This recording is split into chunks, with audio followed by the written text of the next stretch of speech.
আজকে আমি সিলেট বোর্ড 2023 সালের প্রশ্ন আলোচনা করব। এখানে একটি রেখা দেওয়া আছে, রেখাতে 4টি বিন্দু রয়েছে, এ বিন্দু, বি বিন্দু, সি বিন্দু এবং ডি বিন্দু।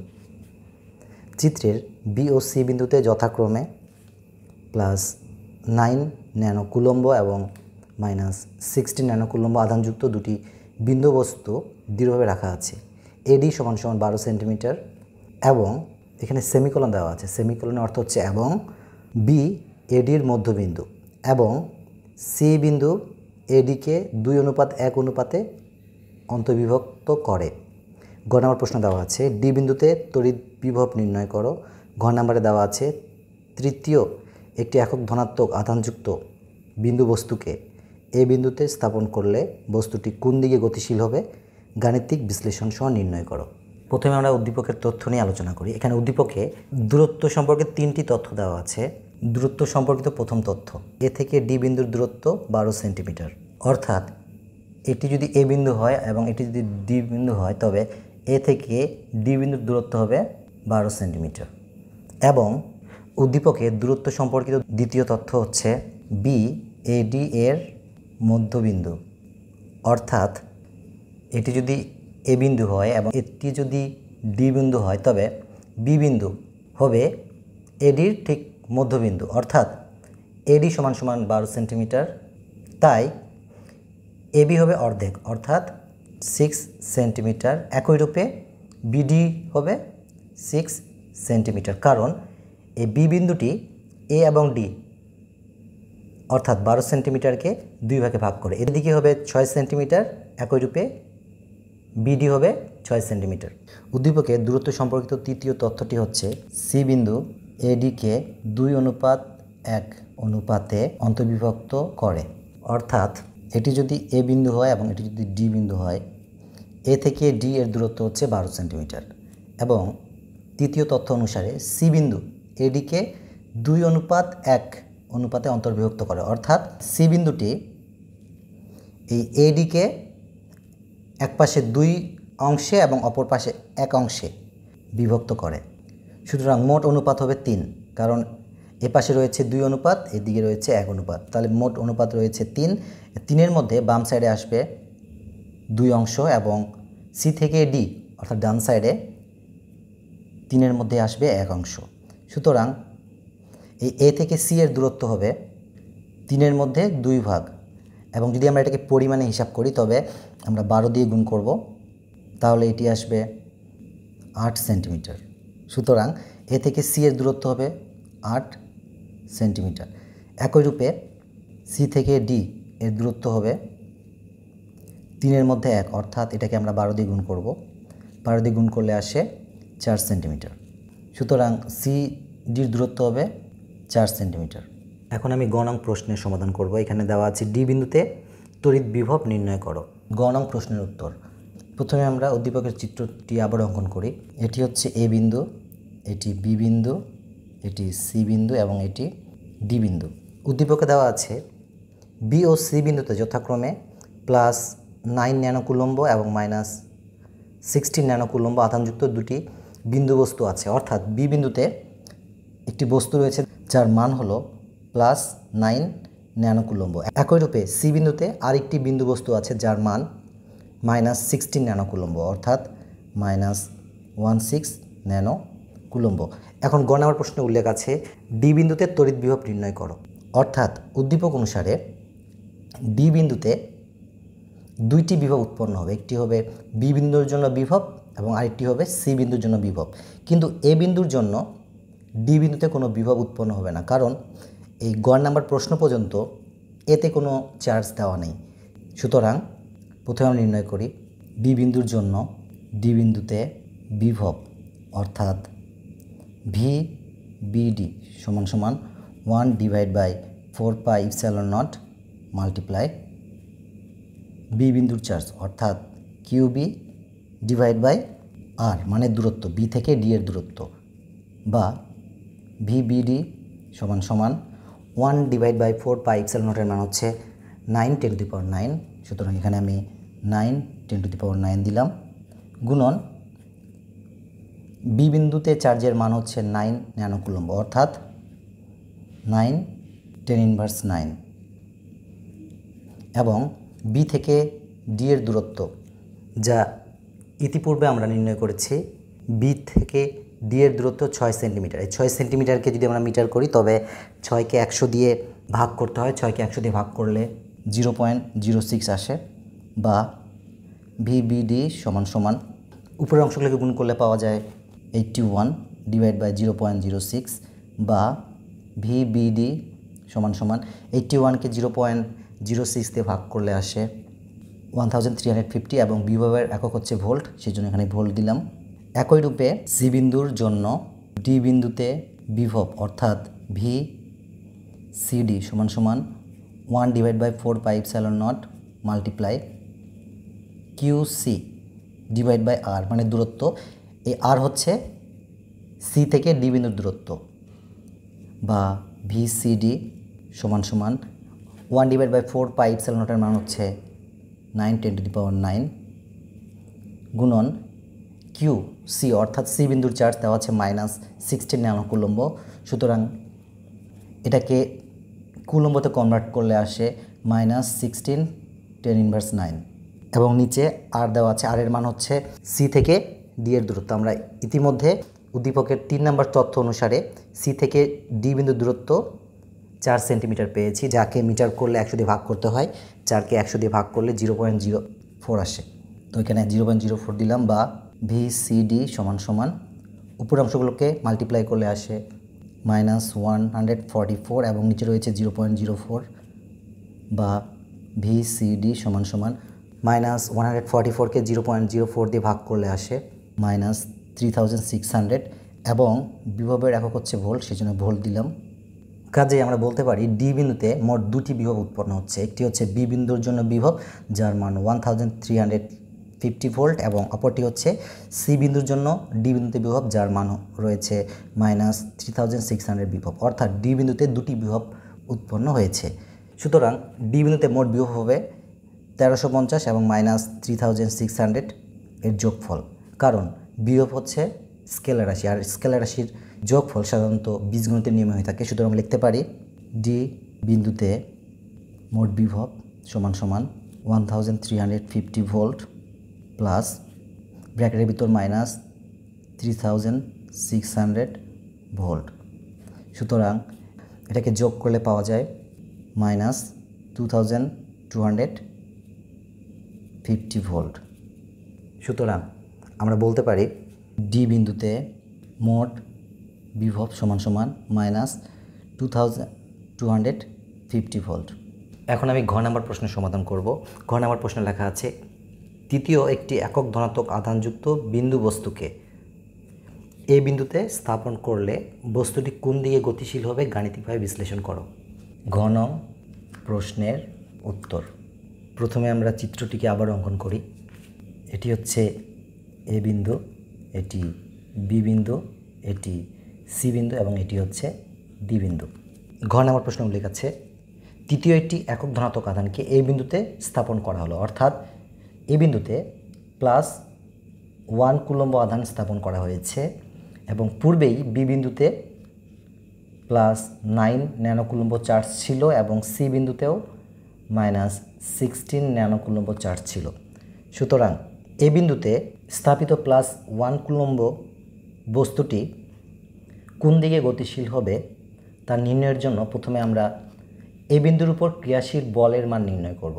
এই বিন্দুতে মূলত বি বিন্দু বল ক্রিয়া করবে এবং একই রূপে এ বিন্দুর উপর সি বিন্দু বল ক্রিয়া করবে, কিন্তু এ বিন্দুর উপর ডি কোনো বল ক্রিয়া করবে না, কারণ ডি বিন্দুতে কোনো চার্জ নেই। কাজেই বি বিন্দুর জন্য এ বিন্দুর উপর ক্রিয়াশীল বল এফ বি সমান সমান 1/4πε0 multiply Q A into Q B divide by R square, বা এফ বি সমান সমান 1/4πε0 মান হচ্ছে 9 × 10⁹ এবং কিউ এ অর্থাৎ এ বিন্দুতে স্থাপিত চার্জের মান হচ্ছে +1। একই রূপে বি বিন্দুতে স্থাপিত চার্জের মান হচ্ছে +9 ন্যানো কুলম্ব, অর্থাৎ লেখা যায় 9 10⁻⁹ এবং আর হচ্ছে বি থেকে এ এর দূরত্ব। উদ্দীপকে উল্লেখিত তথ্য অনুসারে বি থেকে এ এর দূরত্ব হবে 6 সেন্টিমিটার, যাকে মিটার করলে আসে 0.06 এবং এর উপর স্কোয়ার হয়ে যাবে, বা এফ বি সমান সমান উপরের অংশগুলোকে হিসাব করলে পাওয়া যায় 81 এবং 0.06কে স্কোয়ার করলে আসে 0.0036, বা এফ বি সমান সমান 81কে 0.0036 দিয়ে ভাগ করলে আসে 22,500 এবং বলের একক হচ্ছে নিউটন। একই রূপে সি বিন্দুর জন্য এ বিন্দুর উপর ক্রিয়াশীল বল এফ সি সমান সমান 1/4πε0 multiply Q A into Q C divide by R square, বা এফ সি সমান সমান 1/4πε0 মানে হচ্ছে 9×9। সুতরাং এখানে আমি 9×9 দিলাম, এবং কিউ এ অর্থাৎ এ বিন্দুর চার্জের মান হচ্ছে +1 কুলম্ব এবং সি বিন্দুতে চার্জের মান হচ্ছে -16 ন্যানো কুলম্ব। যেহেতু আমরা এই চার্জের মান দিয়ে বল নির্ণয় করছি, বল হচ্ছে একটি ভেক্টর রাশি, সুতরাং এখানে আমরা মাইনাস দিব না, শুধুমাত্র 16 ন্যানো কুলম্ব দিব, অর্থাৎ 16 10⁻⁹ ডিভাইড বাই আর হচ্ছে সি থেকে এ এর দূরত্ব, যা ইতিমধ্যে আমরা নির্ণয় করছি। সি থেকে এ এর দূরত্ব রয়েছে 8 সেন্টিমিটার, সুতরাং 8 সেন্টিমিটারকে মিটার করলে আসে 0.08, উপরে স্কোয়ার হয়ে যাবে, বা এফ সি সমান সমান উপরের অংশগুলোকে হিসাব করলে পাওয়া যায় 144 এবং 0.08কে স্কোয়ার করলে আসে 0.0064, বা এফ সি সমান সমান 144কে 0.0064 দিয়ে ভাগ করলে আসে 22,500 নিউটন।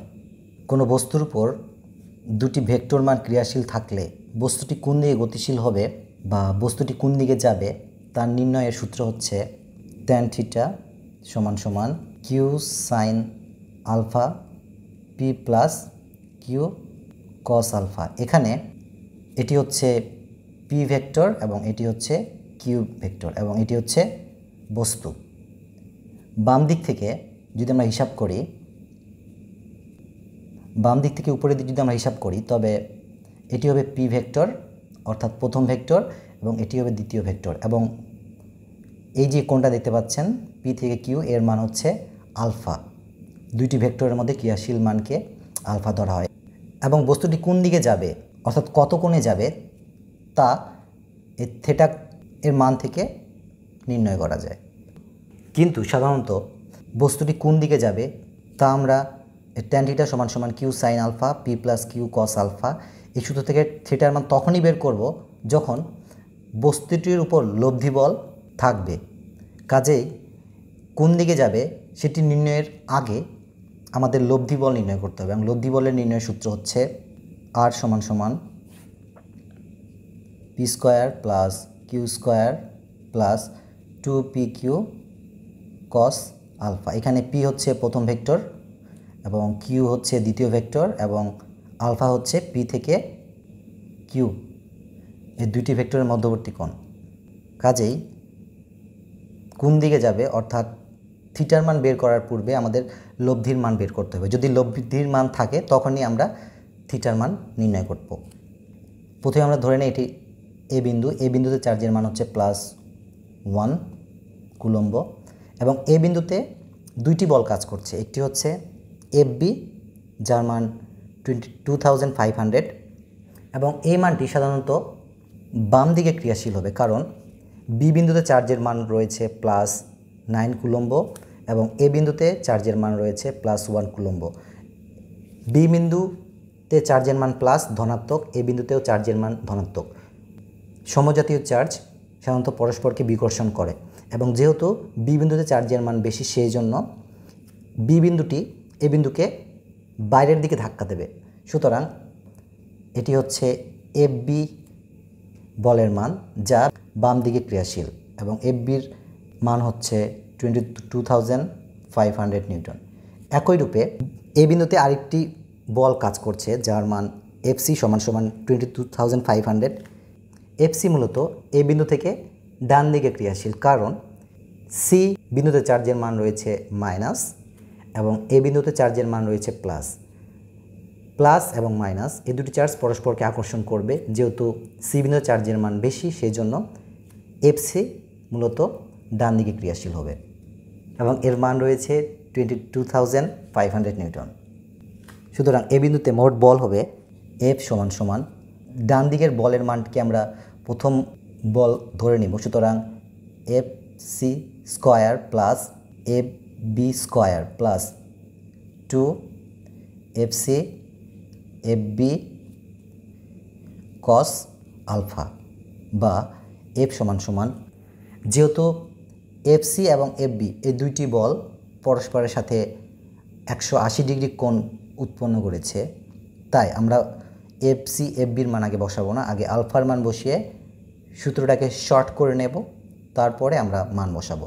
সুতরাং F C square plus F B square plus 2 F C F B cos 180 degree, বা এফ সমান সমান F C square plus F B square plus 2 F C F B cos 180 degree মান হচ্ছে -1, বা এফ সমান সমান F C square plus F B square, 1-এর সাথে 2 এফ সি গুণ করলে -2 এফ সি এফ বি আসে, বা এফ সমান সমান F C square -2 F C F B plus F B square.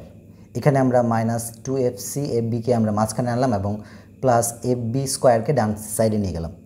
একটু খেয়াল করুন, এখানে বীজগণিতে একটি সূত্র আছে, A square -2 A B plus B square সমান সমান A minus B whole square. একই রূপে এখানে আছে F C square -2 F C F B plus F B square সমান সমান, এখানে খেয়াল করুন এটা হচ্ছে এ অর্থাৎ এফ সি, এখানেও এ সমান সমান এফ সি ধরা হয়েছে, বি সমান সমান এফ বি ধরা হয়েছে এবং এখানে বি স্কোয়ার এর স্থলে বি সমান সমান এফ বি ধরা হয়েছে। সুতরাং এ সমান সমান আমরা লিখতে পারি এফ সি মাইনাস বি এর স্থলে আমরা এফ বি দিব এবং ব্র্যাকেটের বাইরে হোল স্কোয়ার দেব। সুতরাং এফ সমান সমান, এটার পরিবর্তে আমরা লিখতে পারি F C minus F B বাইরে হোল স্কোয়ার। স্কোয়ার আর রুট কাটাকাটি যায়, সুতরাং এফ সমান সমান আসে F C minus F B, বা এফ সমান সমান, এফ সির মান আমরা ইতিমধ্যে পেয়েছি 22,500 মাইনাস এফ বির মান পেয়েছি 22,500। সুতরাং মোট বল অর্থাৎ এফ সমান সমান আসে 0 নিউটন। যেহেতু এই বিন্দুর উপর ক্রিয়াশীল মোট বল 0, তাই এই বিন্দুতে স্থাপিত বলটি কোনো দিকে ক্রিয়াশীল হবে না। তাই আমাদের tan থিটা সমান সমান Q sine alpha divide by P plus Q cos alpha, এই সূত্র ব্যবহার করে থিটার মান নির্ণয় করার দরকার নেই। কাজেই উত্তর হিসাবে লিখতে পারি এ বিন্দুতে স্থাপিত একক ধনাত্মক আধানযুক্ত বিন্দু বস্তুটি সাম্যাবস্থায় থাকবে, অর্থাৎ কোনো দিকে গতিশীল হবে না। সকলকে ধন্যবাদ দিই শুধু শোনার জন্য।